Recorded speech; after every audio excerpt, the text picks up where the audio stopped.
You've probably heard about Agile being described as a novel way of navigating productivity at work, that it could boost collaboration, uplift your teams into a well oiled machine. That's what they say, but how true is it? Especially if you're looking at a technology culture. In reality, when Agile is incorporated into traditional technology culture, it seems like a wreck more than a harmonious integration. The resistance is strong with this one. With developers, project managers, and even technical leaders staring at each other in palpable tension. Why does this happen? And how does one navigate this resistance in order to make the Agile adoption better? Technical environments are usually centered around hierarchies that are rigid. This is paired with lengthy development cycles. It is where the team works in silos. They use formal and slow communication and are they're focused on massive releases when delivering with little flexibility about what they can and can't or should or shouldn't build. It's basically the opposite of Agile, as it asks teams for flexibility, change, and short delivery cycles, hence the resistance. When Agile is introduced, the response is to roll their eyes because many might think that Agile is just another useless trend that promises to fix their problems, but ends up adding to it instead. There are also other reasons for this. Let's review a few. One, we fear that we don't understand. We fear everything what we don't understand. It's nice being in your comfort zone when teams are taken out if they feel like it's a disruption in process. They've been using waterfall or other methods for years, and the ease of doing something you already know is comfortable. And since learning new things takes time, it might seem that Agile doesn't really bring any value aside from disrupting the flow of the way things are going. Or how about an understanding of who does what? Traditional roles are clear. The developers code, testers test. Project managers manage. It's clear, simple, easy. But in Agile, there are unknown roles that are unfamiliar, such as the Scrum Master, or Product Owner, or Product Manager, and it blurs the clarity of who does what. And then, of course, there's a fear of losing control. Leaders to this day will still deny this, but they may feel that Agile makes them lose control of what they were once leading, since it all becomes about self-management, autonomy, and collaboration. This makes people feel skeptical. It does, especially those that have worked with rigid pipelines and guidelines and deadlines for years. So how do we overcome the resistance, right? Vive la resistance!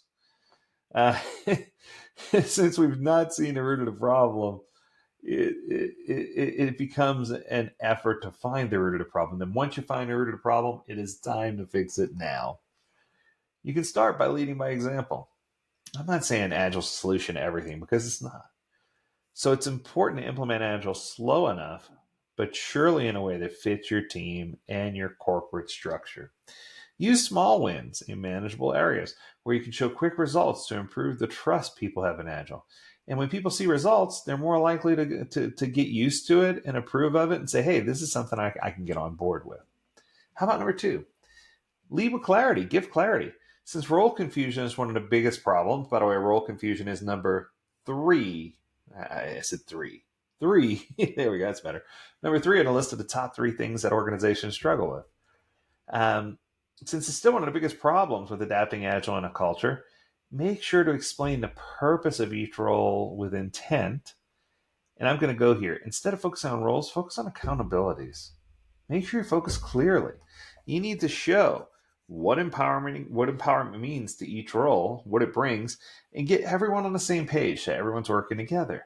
And to that end, and at the end of every day, each role has a similar goal that delivers value better, more quickly, and is focused on outcome-based results, not output. How about number three? Ease the fears. Show everyone involved that Agile doesn't mean relinquishing control, but fostering accountability and ownership. This eases the fear that Agile is only there to wreak havoc without any proper oversight. Let them know what Scrum Masters do and what they are and how they are there to facilitate and guide teams, keeping them in check and preventing chaos. This layer of transparency soothes leaders, and it shows control is still exercised, just in a way different than what they're traditionally used to. How about this one? Acknowledge the struggles. Adopting Agile is never going to be a clear road without any bumps on it, and that's fine. Mishaps and issues happen all the time. Just acknowledge it. Continual learning is the most important thing when undergoing change. Remember to acknowledge struggles, but also celebrate wins, big or small. Don't let things just get washed away. And then, of course, this is my big one: balancing tradition and change. I've been to so many organizations where they say, we want to change, but we've been doing everything the same for the last so many years. And I'm like, oh my goodness, you're killing me, right? You're killing me, Smalls. The resistance between Agile and traditional culture doesn't have to be death. It's a chance to show that even opposite perspectives can work when there's proper communication and clarity. There will always be resistance to new ways of doing things, but by addressing the causes of the resistance, you're showing how to build a bridge and bridge a gap and move forward, as opposed to how to be apprehensive, slow, and hateful when it comes to solving these problems. Agile isn't chucking traditions in the trash. It's here to improve upon things that we've already done. It's about continual improvement.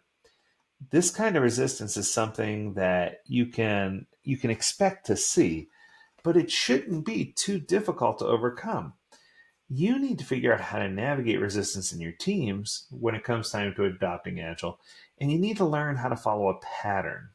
And if you can follow the pattern and you can understand the whole concept of ideation, discovery, then delivery and release, you're going to be way better off than you were yesterday, and it's going to help you with your Agile implementation.